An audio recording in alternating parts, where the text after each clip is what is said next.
Hey, what's going on? And welcome to some FIFA 22 player ratings. As you know, we're edging closer and closer to the release date, so I thought it'd be quite fun to open up discussions with you and see if you agree or disagree with any of the predictions today. So we're going to focus on the Premier League, and obviously I can't do every single player in the league itself, otherwise it's going to be about a 3-hour video. But if I've missed out any, get yourself in that comment section, type away. While you're doing that, thumbs up, subscribe if you're new, and let's go. So we are starting with a player that had the most assists and goals in the Premier League last season, Harry Kane. From 88 to 89, an upgrade is coming. Absolutely phenomenal on his day. For England, he ghosted a little, but I think that was more to do with the setup and just really how England were playing. Just grinding out results, got the job done. But Harry Kane, don't discredit him for that. Unreal player. Stays at Spurs as well for this season, +1. So this one is a little controversial. He's getting a lot of criticism these days for diving. On the FIFA database, they've given him an 87. So from 88 to 87, it is a -1. Now, I like Sterling, and I thought he was playing pretty well for England. Even when all the other players were sort of going missing, he tried to step up, and he was getting some important goals. So I kind of like him, but I just don't feel like he plays to like an 88, 89 type winger. He puts in good numbers every season, but I just don't really see that from him specifically, like the individual talent. I think it's more the system and just how he chips in with goals. So a little inflated. Would you agree or would you disagree? I think an 87 rating is fine. There he is, KDB, the best, and still is the best. And you'd find it hard to argue unless you're just going off stats alone and you're looking at the goals, the assists compared to previous seasons. It doesn't really give you the bigger picture. It doesn't take him too long to make an impact for his national side, for Man City. He is just a surreal talent. He's the best midfielder, deserves that rating. No changes.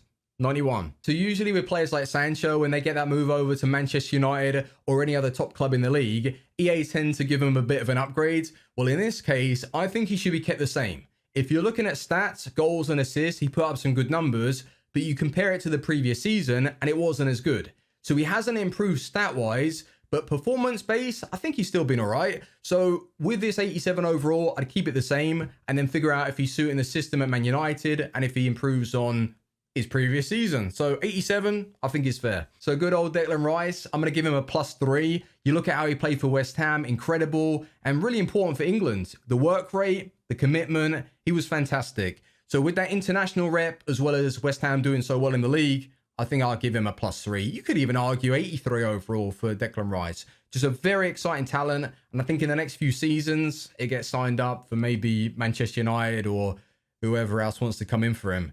He's good. Hold on. Before any Liverpool fans shoot me, hear me out, right? This isn't a performance-based downgrade. This is more EA refreshing the ratings and closing the gap from the best of the best to some of the best fullbacks. And I still believe Robertson will be at the top of his game, but I just don't think that that gap from like an 87 to an 84 is necessarily justified. I think that the worst should be, I don't know, like 85, 84, 85, and then Robertson should be sitting there comfortably on an 86. That's just my personal opinion. Maybe you will agree or disagree. I don't know. So get yourself in the comment section and let me know. But in terms of stats, no real change. Robertson is very good. I'm not saying that. I just think EA will look at that 87 overall and want to bring it down. So without Virgil for much of last season, it did give an opportunity for another centre half to show their worth and take over. And Ruben Diaz, since joining Man City, has looked very good. And he did change their defense. And that is one of the best teams, if not the best team in the league. So with that comes great responsibility and also a great rating. From 81 to 86, +5, I think that's justified. Maybe 87, or are we getting too carried away? But Ruben Diaz was great. So once again, this isn't a performance-based downgrade. This is just to balance out the game.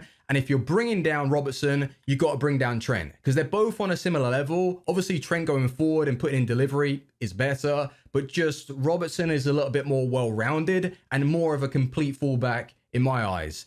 But this is just another way for EA to give upgrades to Theo Hernandez and Mendy without properly giving them like a huge boost. Otherwise, you're going to have Trent at an 88 with Robertson. It's just ridiculous. So since joining Liverpool, he's been the best in the league. And Alisson, there's no real slowing down there. And look at what happened last season to Liverpool with the amount of changes they had to make in the defense. And he still proves why he is the best. So no changes, 90 overall. Well done, Alisson. So Man United have done some quality business. And from my understanding, what they've been able to achieve is to pay in installments with all of the players that they've been able to bring in. Maybe not every single one, but the majority, they've done well. And Rafael Varane, with that experience, he's come in and he's already looked very, very good. So is he that little something that Man United have been missing? And then on paper, you look at their back line and it's one of the best in the league. So if they don't do well this season, I'm blaming Ollie. Well, I'm blaming Ollie already. Why is he putting Fred in the midfield? You know, you need a proper defender. So it gives Pogba that freedom. You know, you've already seen how Pogba's played and started this season. He wants that license to push on. He doesn't need that liability behind him. A big upgrade coming for Grealish. And I know some would say, well, he's not worth 100 million.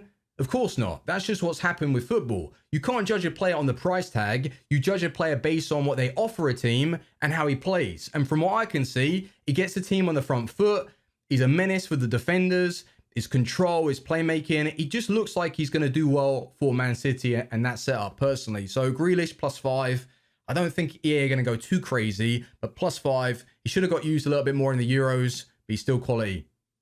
And is he going to have an insane season? Even more of a breakout season? Maybe. So this guy gets a lot of hate. I don't believe it's really based on his ability. It's more to do with how he acts, and he's a bit of a rat.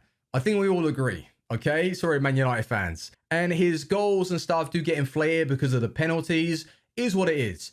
But you look at how he does play, and he's a pretty good player. Obviously, he's not on the level of KDB, but last season he was pretty good. And he did put in the numbers, the assists, the goals, they came. And I feel like with EA, they just love Man United players. So +1 for Fernandes. But this season with Cristiano Ronaldo taking over from the set pieces, I wonder where Fernandes is going to be at the end of it.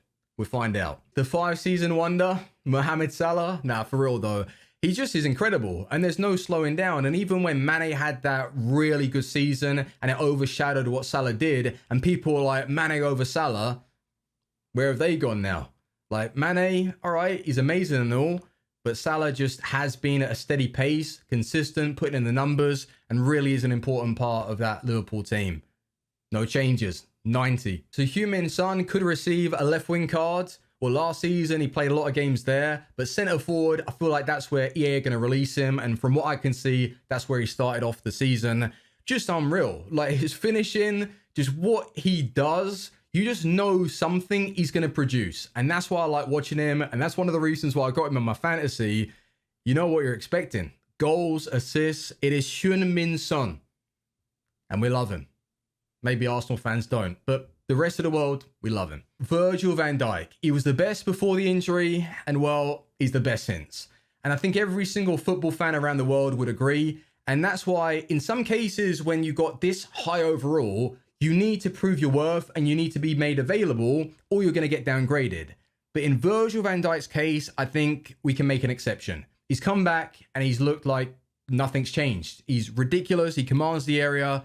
There's no one better than him right now. 90 rated, no changes. And speaking of no one better, Kante. Is there anyone right now in the world that can do what Kante does? Well, yeah, but not as good. 90 rated, +2, maybe 89, but 90, come on. Kante was actually ridiculous last season. Champions League, in the league as well. Just an unbelievable talent. I love him. Everyone loves him. Is that smile is killer. You know, it wins your heart. And also, he wins games. So there are better goalkeepers in the world than Ederson when it comes to performing saves, reactions, and all that. But what Ederson is very good at is distribution. Amazing with his feet. That's why Pep Guardiola likes him. And it's one of the reasons why he does deserve an upgrade, as well as he played well last season. You know, he's still a good shot stopper, and he's still one of the best. But you're looking at Ederson for the kicking. And that's why I've given him an upgrade in that area and also a +1. Is that fair? So Fabinho last season proved his worth. When asked upon to play out of position as a centre-back, he did it, and he also did it very well with consistency. So he can play centre-back, CDM, centre-mid, wherever really in that area, you're going to get a good performing player. So with that being said, a +1 is coming. He needs an upgrade. So the last one that we have, do you think I've gone a little bit too crazy with this downgrade? From 87 to 85, would you agree or disagree?